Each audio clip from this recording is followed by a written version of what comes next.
So where was it with salt? Okay, so salt. Thank you. Okay, so your salt, the Morton salt, you know, the blue container with the yellow umbrella? Okay, that's kiln dried at high temperatures. All the minerals and trace minerals are removed. And then I think it's like about 97-98% sodium chloride. 2% are anti-caking agents that they put in. And that can include dextrose. They can add back into your salt.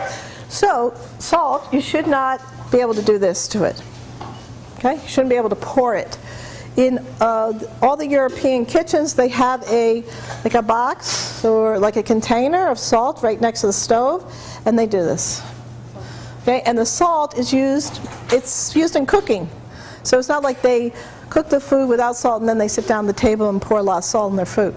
So the quality of salt is extremely important. Okay, so the good quality salt that you want, it's sea salt, Celtic sea salt, or Himalayan sea salt. Okay, so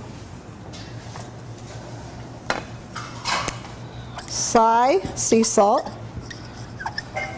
That comes from Baja California. And I was down there, and there's the ocean, there's the beach, and then there's the salt beds.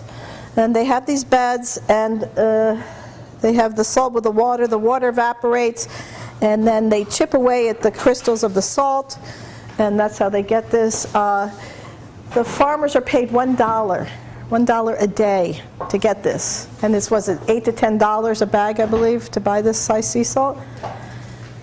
Then there's Celtic sea salt. And by the way, this is dried only in the sun. It's not dried in large indoor ovens. So the Celtic sea salt is from France. It is hand harvested. And there are about 86 minerals and trace minerals in this salt.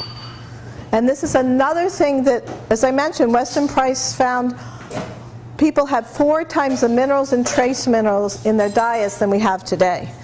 So it is very important that we take a good quality salt. Kosher salt? Kosher salt. Kosher salt is mined from the land as opposed to from the sea. I believe it does not contain iodine, because most land-mined salts do not contain iodine. I've been at a couple different salt beds, and I was in Peru, in the salt bed there, and I went to the little hut there, right, to buy the salt, and what did it say on the package? Does not contain iodine, necessary nutrient. So that's the difference between the sea salt, comes from the sea, and the salt mined from the land. So kosher salt, I know in a lot of culinary schools they use kosher salt exclusively. Isn't that because it has a larger surface area, so it's more forgiving when you're cooking? You can accidentally put in too much and it's okay. It's cheaper. Yeah, it's cheaper. Right, yeah. Yeah, and then well, yes, that's true, but I prefer to use the high quality sea salt for health purposes. Yeah, they use it a lot, like with soups, and also like if they're going to make to cover fish, and Himalayan is another one.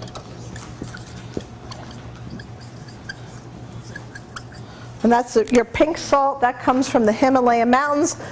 Thousands of years ago, it was an ancient ocean, and this is, so you can pass this around. This is the Celtic sea salt. This is the Himalayan sea salt. They say the crystal structure of the Himalayan sea salt is very close to our cells.